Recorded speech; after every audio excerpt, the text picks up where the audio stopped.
मलेसियामा के साथीहरू, मलेसियामा हामी केटा मान्छेहरूलाई टिकापुलो, आम्पापुलो र चप्पल बाहिर भित्र राखेर बस्नुपर्ने भन्ने कुराले हामीलाई अरूको नजरमा अनि अलिकति हेरेको दृष्टिले हेर्छ हो।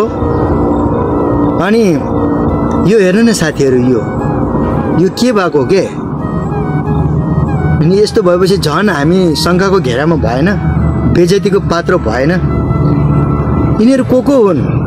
यिनीहरूलाई एउटा लिस्ट बनाएर सुरक्षाको घेरामा राखेको छ कि छैन? अनि केटा मान्छे त लो टिकापुलो, आम्पापुलो र चप्पल बाहिर भित्रले बिगार्यो, लो ठिक छ। अनि यो केटी मान्छेलाई केटा मान्छे भन्दा पनि 2 जनाको सङ्ख्याले बढी छ। कसरी भयो के? कसरी? कति पुलुले बिगार्यो?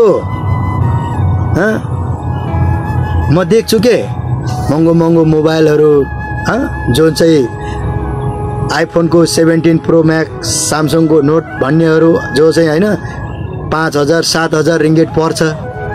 अनि गालामा सिक्री, कानमा, नाकमा, हातमा होइन औँठी सिक्री, खुट्टामा पाउजो, खुट्टाको औँला, बुढी औँलामा औँठी, के थाहा उसको नदेख्ने ठाउँमा पनि पो छ कि? अनि यो चाहिँ कहाँबाट आउँछ के साथीहरू? यिनीहरूको सेलेरी कति छ? यिनीहरू मलेसियामा आएर काम गर्नु लागेको कति भयो? यिनीहरूको चाहिँ आय स्रोत के छ? कसैले यिनीहरूको छानबिन गर्दैन? हे भगवान, म 20 वर्षदेखि मलेसियामा छु के साथीहरू, तर म कहिल्यै पनि होइन यस्तो उधुम तरिकाले पैसा कमाउन सकेन साथीहरू। तपाईँहरूले भन्नु होला तँ चाहिँ अनि गएर त्यहाँ अनि गएर भट्टीमा रक्सी खाएर र त्यो भनौँ न टिकापुलोमा गएर कसरी हुन्छ त भन्यो होला। होइन साथीहरू, महाकसम होइन।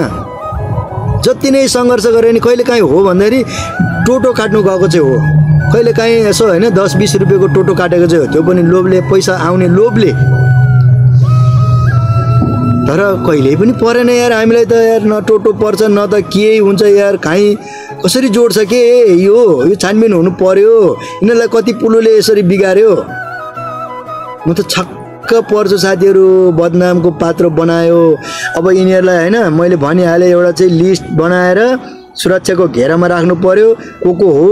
यदि यो होइन भनेदेखि यो यस्तो पोस्ट गर्ने मान्छेलाई कारबाही हुनु पर्यो होइन। यस्तो पोस्ट गरेर हामीलाई झन् साह्रो होइन मान्छेको नजरमा नराम्रो गिराउने काम गरेर भोलि घर जाँदा पनि हाम्रो परिवारले चाहिँ होइन एकचोटि चाहिँ तिम्रो स्वास्थ्य परीक्षण गर्नु पर्यो भन्यो भने के हुन्छ हालत?